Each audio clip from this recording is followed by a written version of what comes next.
Kaixo, egunon, hori pizten den bitartean, ni kontatuko dizuet zer egin dugun, zer egiten ari garen eta zer egingo dugun. Eta bai gustatuko litzaidake zuen parte hartzea. Orduan, klasean egiten dudan moduan, puntuak banatzen hasiko naiz, edo Imanol atera opariak jarri hortxe, eta ia horrela lortzen dugun. Nik kontatuko dut gainetik egin duguna eta zer egiten ari garen, baina gero gustatuko litzaidake puntu batzuen inguruan zuen ikuspuntua ezagutzea eta horren inguruan eztabaidatxo bat sortzen badugu, primeran. Ale aurrera. Esan bezala, hasiko naiz kontatzen zer egin dugun eta zergatik planteatu dugu garrantzitsua izan daitekela Euskara marka komertzial bat izango balitz, nola izango litzateken eta ze ezaugarri izango lituzken. Nondik gatoz, zergatik pentsatu dugu garrantzitsua izan daitekela hori. Aurkezpenak izango ditu bizati, lehenengo kontatuko dut aurretik egin dugun ikerketa baten datuak eta zelan, hausnartzen dugu eta eztabaida batetatik sortzen da Euskararen marka neurtzearen beharra. Aurkeztu nauzue jadanik. Nire esperientzia 15 urte eman ditut marketingaren munduan eta publizitatearen munduan. Eta nik uste dut garrantzitsua dela hori esatea, ze batzutan, mundu horretan lan egiten dugunok normalean gure tendentzia da ingelesezko hitz pila bat erabiltzeko eta saiatuko naiz, apurtxo bat sinpletzen gure diskurso hori. 15 urte eta gero, 2016tik Euskal Herriko Unibertsitatean nago irakasle bezala eta ikertzaile bezala. Eta, esan duen moduan, publizitate eta harreman publikoak ikasi nuen, eta nire ikerketa lerroak apurtxo bat hortik datoz. Publizitate eta marketinga, komunikazio digitala eta Euskararen presentzia eta bilakaera sarean. Hori da, ikerketa honen abia puntua. Euskara azken finean autu bat da, elebidunok momentu guztietan altxatzen garenetik eta ohera joaten garen momentura arte autu bat egiten dugu hizkuntza bat edo beste bat erabiltzeko. Eta enpresek ere, nolabait hori egin behar dute beraien publikoekin hitz egiteko. Euskal Herriko enpresen komunikazio digitala aztertzea garrantzitsua iruditu zitzaigun, batez ere jakiteko beraien publikoekin hitz egin behar dutenean ze hizkuntza erabiltzen dute. Ze hizkuntza erabiltzen dute eta zergatik erabiltzen dituzten hizkuntza horiek. Eta gainera teiztu ingurua ikerketa honen abia puntua 2013an kokatzen dugu. Zein da teiztu ingurua momentu horretan? Komunikazio digitalaren edakuntza, argi eta garbi, teknologia berrien presentzia guztiz, baina marketingean kontzeptu berri bat agertzen da inbound marketing deitzen dena. Zer da inbound marketinga? Historikoki enpresak egon dira beraien publikoen atzetik, beraien publikoen interesak jakiteko, beraien publikoen beharrak asebetzeko, beraien publikoekin hitz egiteko eta, nolabait beti eduki dute behar izan hori eta inbound marketingak hori guztia apurtzen du. Eta esartzen du enpresak, erakundeak hasi behar direla edukia sortzen, eduki interesgarria sortzen eta beraien publikoak izango dira beraiek enpresaren gana hurbilduko direnak eduki horiek interesgarriak direlako eta eduki horiek kontsumitzeko. Orduan, paradigma aldaketa honetan enpresak ikusten dute beraien burua nora ezean bat. Sentitzen, orain gu hasi behar gara edukia sortzen, orain gu hasi behar gara eduki interesgarria sortzen gure publikoak gugana etortzeko eta hori zelan egingo dugu eta batez ere ze hizkuntzetan egingo dugu.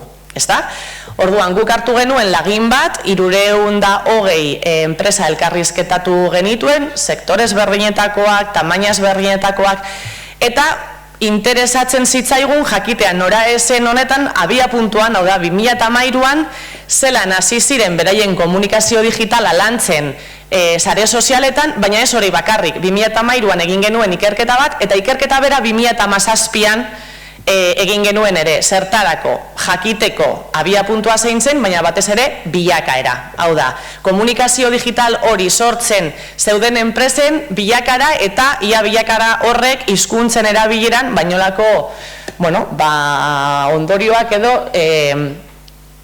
izango zituen edo ez. Bueno, guk 10 sektore ikertu genituen eta hortik atera genuen enpresa publikoak. Zergatik, guk enpresa pribatuetan nahi genuen nertu beraiek era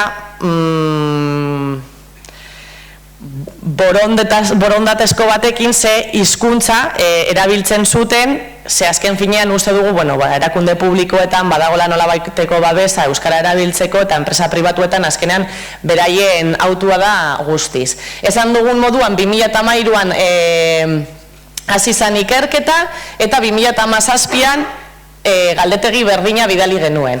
Jakin nahi genuen enpresek zertarako erabiltzen duten sare sozialak beraien publikoek, zertarako erabiltzen duten komunikazio digitala sare sozialetan. Argi dago, lehenengo arrazoia zela beraien produktuak edo zerbitzuak ezagutzera emateko, baina bigarren arrazoia zen beraien publikoen interesak eta behar izanak ezagutzeko. Zergatik da garrantzitsua, lehenengoak nolabait norabide bakarreko komunikazioa esartzen duelako, hau da, nik nire produktuak edo zerbitzuak kontatzeko erabiltzen dut, eta bigarrenean ikusten dugulako ja intentzio bat, hau da, bai, nik komunikazio igortzen dut, baina interesatzen zait, bueltan jasotzea nire publikoek zer behar duten, zer gustatzen zaien, eta hori dana. Ze sare sozial erabiltzen dute? 2013an ikusten dugu Facebooken presentzia handia dela, 2016an handiagoa, eta Instagram, bueno, nahiko datu bitxia daukagu, 2013an, bueno, nahiko residuala zen, baina 2017an hasi zen pila bat. Eta, bueno, gauza bera gertatzen da LinkedInen, eta hemen ez da gertzen, baina sare sozial bat 2013an kontutan izan genuen, eta 2017an kendu behar izan genuen, desagertu zelako. Zein da? Ondo. 20. Zenbatero argitaratzen dute edukia enpresek? Ia 86ak erantzun zuen egunero argitaratzen duela eduki berria. Horrek zer esan nahi du? Eduki berri pila bat sortzen dutela eta eduki pila bat dagoela sarean. Enpresek sortuta egunero beraien publikoekin hitz egiteko. Bale, baina zein hizkuntzetan hitz egiten dute beraien publikoekin? Bueno, banatu genuen, interesgarria iruditu zitzaigun alde batetik sektore ezberdinak kontutan izatea eta ikustea ia sektoren artean ezberdintasunak zeuden edo ez, eta baitat enpresaren tamainaren arabera. Hau da, gure hipotesia zira baten zen, enpresa handiek euskara gehiago erabiltzen dute sare sozialetan txikiek baino. Zer uste duzu, hipotesi hori bete dela? Zer esango zenukete? Ez, gure lehenengo hipotesia, bueno, datuak etorri zirenean, konturatu ginen, ez zela horrela. Eta, labur bilduz, datu pila bat daude, baina nik uste dut nahiko ondo ikusten direla taulatxo honetan, 2013an eta 2017ko datuak ditugu bata bestearen ondoan, 2013an inoiz ez dute edukia euskaraz argitaratzen, 2013an 7% zen eta 2017an 18%. Ez, baina gustatuko litzaiguke, hor intentzio bat dago, gero hurrengo galdera zen gustatuko litzaizueke, ados, baina egingo duzue edo egiteko gai zarete, ze askotan esaten zigutena zen, bai, gustatuko litzaiguke, baina ez gara gai, ze komunikazioa lantzen duen pertsona ez da elebiduna. Bueno, hor, ja, arazo bat dago. Erabiltzen dute batzuetan, bueno, tendentzia ere beruntz, baina hor dago datu garrantzitsu bat, eta da, beti elebidun argitaratzen dutenen enpresen evoluzioa, arraigarria dela eta bikoiztu dela. Hau da, 2013an beti elebidun 101 argitaratzen zuen edukia sare sozialetan eta 2017an 155. Soilik euskaraz 116ak eta ere jaitsi izan 2017an 109. Euskararen presentzia gehitzen badugu batzuetan beti elebidun eta soilik euskaraz, bueno, gutxi gora bera datu absolutuetan mantendu da, baina hori egia da, Josuk esan duen moduan, ezin dugula neurtu presentzia hori 100%koa den, edo, bueno, presentzia hori handiagoa den. Bueno, zergatik, eta hemen dator gure gaur, bueno, orain martxan daukagun ikerketaren abia puntua. Zergatik enpresak pribatuak Pasatu dira, 121 elebidun komunikatzetik 145. Zergatik egin dute autu hori? Zer egon daiteke horren atzean? Zergatik? Zergatik batzutan erabiltzen dugu euskera eta beste batzutan ez? Zergatik ikasleak Euskal Herriko Unibertsitatera datozenean, gaur egun ia guztiak elebidunak direnean, benetako autua egin behar dutenean, bakarrik 130 aukeratzen du euskaraz ikastea. Zergatik? Zergatik nik euskaraz ematen badut, klaseak ematen badut euskarazko taldeetan, eta gaztelaniazko taldeetan, eta euskaraldia datorrenean, adibidez. Klasera sartzen naiz, erdarazko taldean. Era naturalean euskaraz hasten naiz eskola ematen, eta hortik 5 minutura galdetzen dudanean, nor da gai ni jarraitzeko, eta kenduta Errioxakoak, eta kenduta Kantabriakoak, guztiak gai direnean nire klasea euskaraz jarraitzeko, baina erderazko taldeetan matrikulatuta daudenean, zer gertatzen da hor? Zergatik autua egin behar dugunean, zergatik? Zergatik elebidunek aukeratzen dute euskaraz hitz egitea momentu batzuetan edo beste batzuetan? Zergatik pertsona batek, euskaraz dakien pertsona batek, aukeratzen du euskara ikastea? Zergatik, eta hau Bilbo handian eguneroko eztabaida da, zergatik guraso batzuk aukeratzen dute beraien umea D ereduan, matrikulatzea eta ez beste eredu batzuetan. Zergatik. Eta hor dator gure ikerketa berriaren abia puntua. Euskararen marka aztertu beharra zegoen. Euskararen marka komertzial bat izango balitz bezala. Nik orain esaten badizuet, pentsatu marka bat, zapata marka bat, kotxe marka bat, burura etortzen zaizkizu hainbat marka, ezta? Zergatik etortzen dira marka horiek burura eta ez beste batzuk? Zer ditugu marka batzuekin? Zer sentiarazten digu marka bateko produktu batzuk erabiltzea edo ez erabiltzea? Zer da marka bat? Zer da marka bat? Izen bat eta logotipo bat, izen bat, logotipo bat eta kolore bat? Zer da marka bat? Hori da bakarrik marka bat? Zer esango zenukete? Imanol atera opariak. Marka bat ez da hori bakarrik. Marka bat da hori, noski, baina horrekin erlazionatuta dauden hainbat asoziazio funtzional, simboliko, bai, adibide bat. Zuek ikusten dituzuenan marka hauek bat ezagutzen dituzue, ezta? Bi, zerbaitekin lotzen dituzue, bai edo ez? Ez hori bakarrik, nik esaten badizuet, hartu marka bat, eta hemen daukagu 3 adibide, eta hasi burura etortzen zaizkizuen gauzak komentatzen. Adibidet, Nike, garestia, erosoa, kalitatea, logotipoa, just do it, ahalegin nekaezina, kula, kirola, futbola, Selena Williams, horri inguruan agertzen den guztia, zer da? Asoziazioak. Eragiten die asoziazioek markari? Noski. Pila bat, beste adibide bat, Alemania. Zer datorkigu burura? Nazismoa, Berlin, hizkuntza alemana, Angela Merkel, zorroztasuna, teknologia aurreratua, jende itxia, herrialde garatua, hotza, bandera. Zer falta da? Karakarratua. Garagardua. Hau ikasleekin egin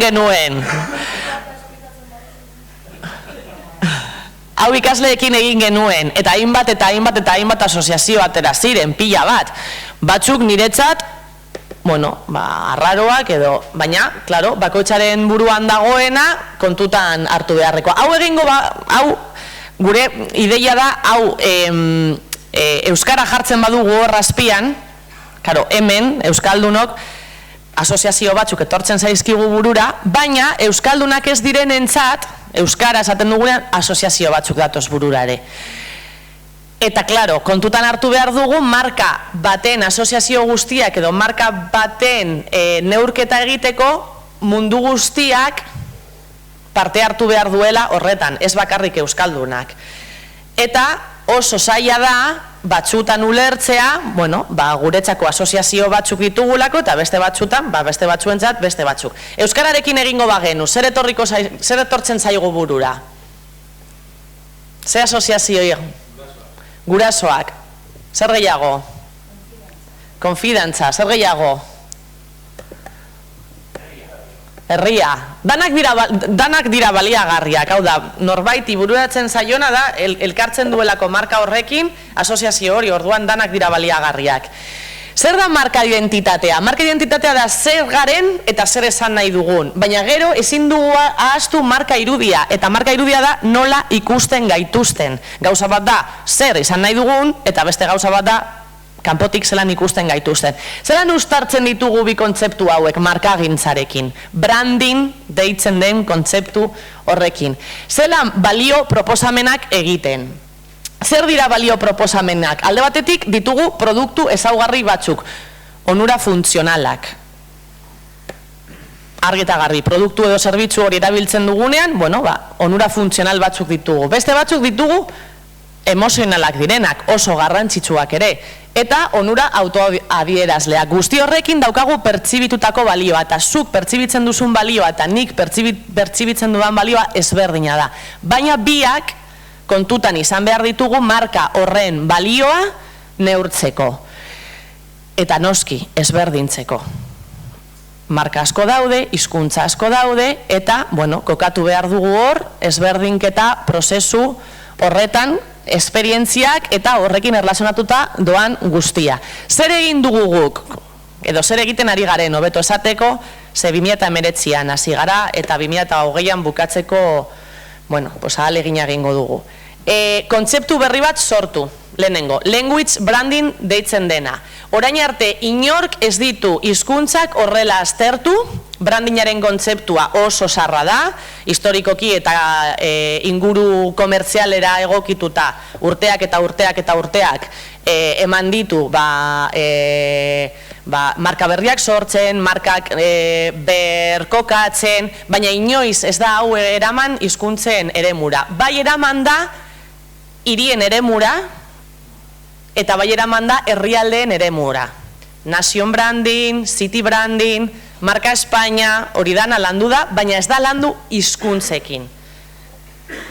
Orduan egin duguna izan da garapen teoriko bat, bibliografia hartu eta kontzeptu teoriko berri bat definitu. Zerotik. Zertarako kontzeptu berri bat definitu dugu, gure helburua dalako markametro bat egitea. Guk eredu bat sortuko dugu eta eredu hori noski euskararekin egingo dugu. Lehenengo hizkuntzaren zala euskara maite dugulako eta horrela erabaki dugulako taldean egitea, baina gure helburua da eredu bat sortzea eta eredu honekin edozein hizkuntzaren marka neurtzeko gai izatea.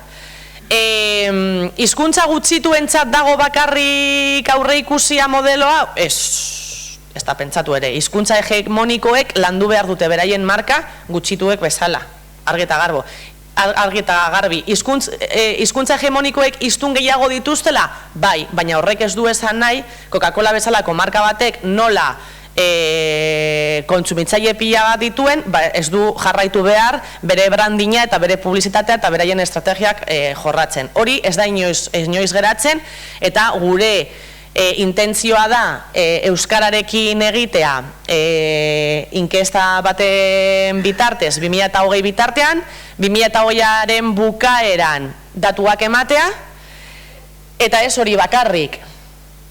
2.200 inkesta egiten ari gara, inkesta iraian bukatu zen eta 2.200 elkarrizketak urria, azaroa eta abendu bitartean egingo dira, telefonoz eta panel bitartez, eta datuak izango ditugu urtarrilean.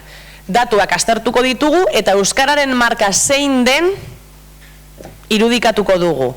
Baina ez hori bakarrik, gure helburua da rebranding proposamen bat egitea. Zer da rebranding proposamen bat? Asoziazio guzti horiekin lokalizatzea zeintzuk diren negatiboak eta nolabait berposizionatu euskara batez ere erabilera bermatzeko. Azkenean, gaur ikusi ditugu hainbat kontzeptu, zelan da euskara sarea? Erantzun absolutu bat ematea oso zaila da. Baina argi dagoena da, sarean eta hainbat eremuetan ondo dagoen bitartean, kalean, ez dagoela inondo edo erabileran behintzat, ni Bilbon bizi naiz eta Bilbo handian, egia da, hobetu da lapila bat, baina oraindik bueno, asko hobetu daitekela. Eta egin genituen 8 fokus grupetatik, egin genituen Hego Euskal Herrian, Ipar Euskal Herrian, Euskaldunekin eta Erdaldunekin, oso interesgarria da ikustea, bueno, zelan ikusten gaituzten. Euskaldunak ez direnean, eta euskara entzuten dutenean, eta beraien inguruan dagoenean, oso, bueno, garrantzitsua da, eta hori kontuan izan behar dugu marka horren irudia egiteko. Eta rebranding proposamen honekin, espero dugu euskararen egoera hobetzea, eta lortzea, bueno, alor askotan, eta batez ere ni natorren alorretik unibertsitatean, ikaslei galdetzen diezu, eta nik esaten dien, zer egiten duzue? Gai zarete, esaten ari naizena ulertzeko. Eta erdarazko taldean zaudete matrikulatuta, zergatik? Oso zaila da. Batzutan oso zaila da, hor erantzun bat ematea. Eta hori da dena.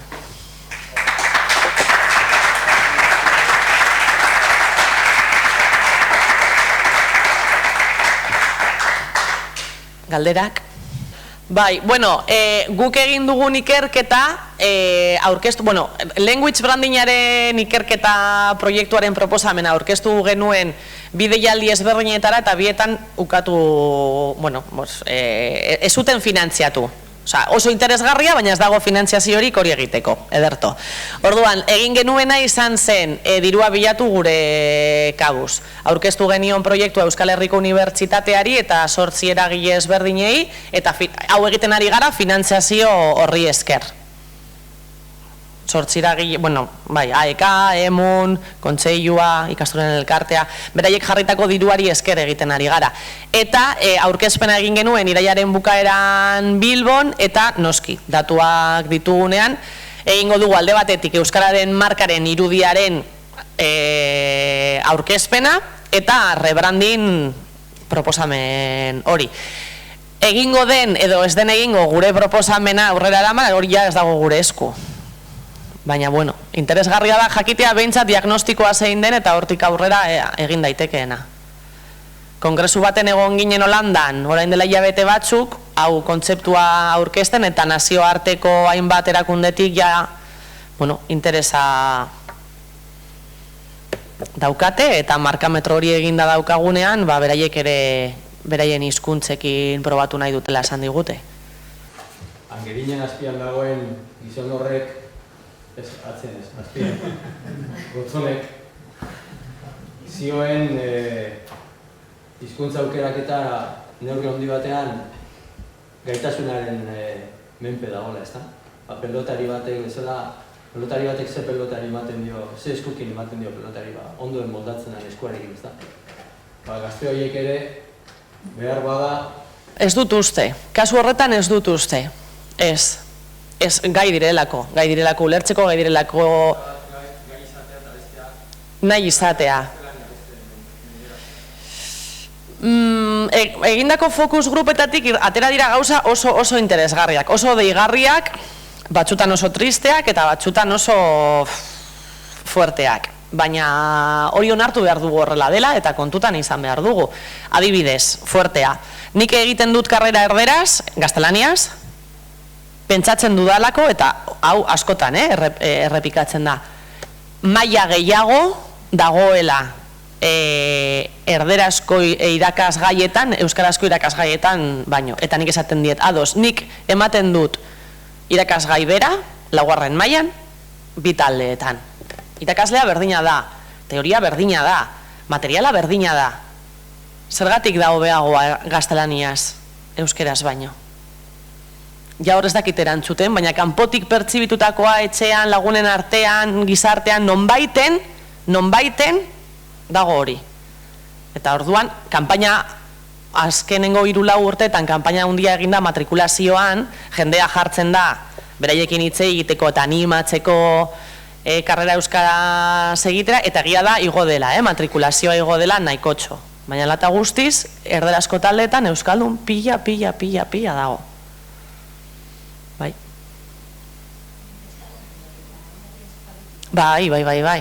Eta hor bezala hori gertatzen da hainbat eta hainbat lekutan. Autuarena, aukera daukagunean aukeratzeko, batzutan hainbat arrazoiengatik eta hor, eragina dauka hizkuntza batek eta beste batek daukan marka eta asoziazio eta adibidez, guk ikerketa honekin apurtu nahi dugun gauza bat. Euskararen asoziazio funtzional oinarrizkoa. Zaila da, ez? Luzea da. Ba ez, hainbat ikerketa daude, esaten dutenak, ezetz, hizkuntzak euskara konparatuta gaztelerarekin eta itzultzen direnean, beti ez da luzeagoa euskara, beti ez da komplikatuagoa euskara, ez, baina jendeak buruan hori dauka. Komplikatua, zaila, luzea, asoziazio horiek hor badaude, eta bueno, ikusi behar da, zergatik. Eta oso garrantzitsua da, erdaldunek perzibitzen dutena. Hizkuntzarekiko, ez bakarrikuk. Asoziazioetatik estereotipoetara pausu laburra. Bai, estereotipoengatik galdetzen dugu ere inkestan, bai. Euskaldun hiztuna zelakoa da. Bai. Esateko faktore batean zena, eskumanak bidera bazen du hizkuntza baten marka horretan, zen izan dut. Faktore bat? Baitu, fokus grupak egiten dira, metodologia hori egiten da, identifikatzeko ideiak, eta gero ideia horiek inkestara eramaten dira, eta inkestan galdetzen da, eta hortik ja informazioa garbiago jaso dezakezu. Fokus grupetatik bai jasotzen genuen euskara erabilgarria da, eta hori bai esaten zuten bai euskaldunek zein erdaldunek, lana topatzeko. Eta nik galdetzen nien, eta lan hori mantentzeko, ez. Titulu atera, oposaketa, fin. Lana topatzeko.